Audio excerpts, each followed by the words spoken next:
అందరికీ షాలోమ్ అండి. కొన్ని ఆత్మీయ విషయాలు ఏమంటే,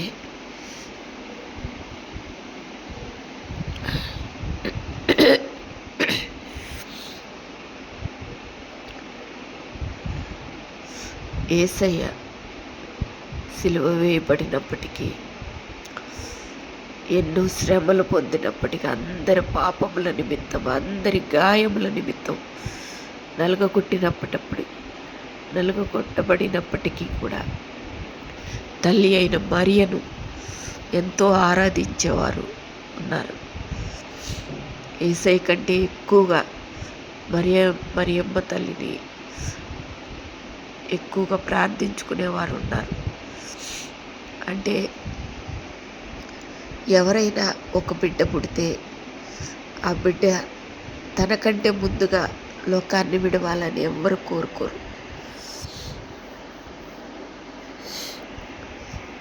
ముందు తను వెళ్ళిన తర్వాతే తన వెనక అనుసరించి రావాలి అని కోరుకుంటారు.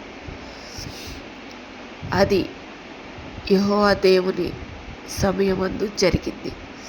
యెహోవా దేవుని సమయంలో ఒకరు తర్వాత ఒకరు అది ఈరోజుకి నిన్న మొన్న ఎట్లాగో అట్లాగే యెహోవా దేవుని ఆరాధించుకున్నప్పుడు అట్లా ముందు సమయం గతించిన కాలానికి వెళ్ళి యేసయ్యను ప్రార్థించుకునే సమయం వస్తే రాబోయే ముందు శిక్ష నుండి విడిపింపబడతారు. ముందు శిక్ష అంటే సమాధిలోనికి వెళ్ళినప్పుడు శరీరం నలగొట్టబడటం ఉండదు. మళ్ళా ఆత్మ ఇంకెక్కడెక్కడ గాలిలో నలగొట్టబడటం ఉండదు. నేరుగా పంపిన దేవుని యొద్దకు వెళ్ళిపోతుంది. అది జరుగుతుంది. అది యేసయ్య కాలంలో జరిగింది. యేసయ్య కూడా తన బాధ్యతను అమ్మా ఇదిగో నీ కుమారుడని మరొకరికి అప్పచెప్పాడు. ఆ తల్లి తన బిడ్డ పడే కష్టాలు, ఆ సిలువ మోయటం, కొరడాలకు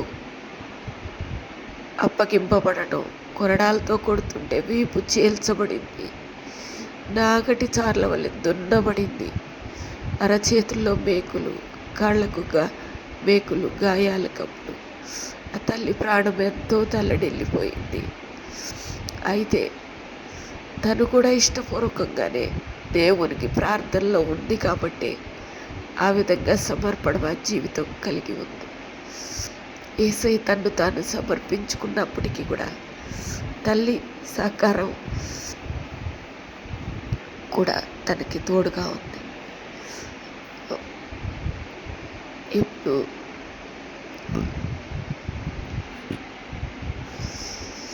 అందుకని మరియమ్మ తల్లిని యేసయ్యను ఎక్కువగా ప్రార్థిస్తూ ఉంటారు. ఏది అడిగినా అది విశ్వాసంతో, నమ్మకంతో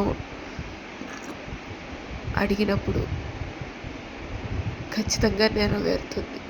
అడగటం అంటే జరగబోయే విషయాల గురించి, రాబోయే తీర్పు నుండి తప్పించుకోవడం. ఇప్పటి వరకున్న ఈ పాపములకు ఒక శిక్ష అనేది వస్తూ ఉంటుంది. ఇంకా ముందు చూస్తే అదే కొనసాగినప్పుడు ఇంకా భయంకరమైన శిక్ష ఉండొచ్చు. అయితే ఈ విధంగా సమర్పణతో ఉన్నప్పుడు రాబోయే కాలంలో ముందున్న తీర్పంతా కూడా శాశ్వతంగా తప్పించుకుంటారు. అది దేవుని మార్గం. అంటే ఈరోజు ఏం జరుగుతుందో, తెల్లవారితే ఏం జరుగుతుందో ఈ భయం అనేది ఉండదు ఇక. ఎందుకంటే యేసయ్య చేతుల్లోకి వెళ్ళాక భయం ఉండదు, ధైర్యం వస్తుంది. శరీరం ఎంత నలగగొట్టబడుతున్నా, ఎంత వేదనతో ఉన్నా, ఎంత శిక్ష అనుభవిస్తున్నా, శోధనలు, శ్రమలు, నిందలు, ఆర్థిక ఇబ్బందులు, శరీర బలహీనతలు, కుటుంబ సమస్యలు, ఉద్యోగ సమస్యలు, ఎటువంటి సమస్యలు ఆత్మకి ఎదురవుతున్నప్పటికీ కూడా ఓర్పు కలిగి ఉండే మనసు యేసయ్య ఇస్తాడు. ఓర్చుకునే మనసు యేసయ్య ఇస్తాడు. అది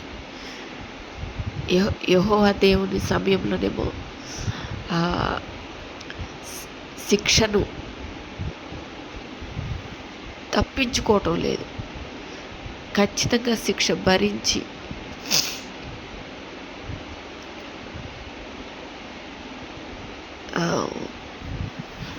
అంటే శిక్ష భరించడం అంటే ముందు తల్లిదండ్రుల పాపం పిల్లల మీదకి వస్తుంది కదా, తల్లిదండ్రుల పాప దోషాలు బిడ్డలు మోయాల్సి వచ్చేది, అట్లా ఉండేది.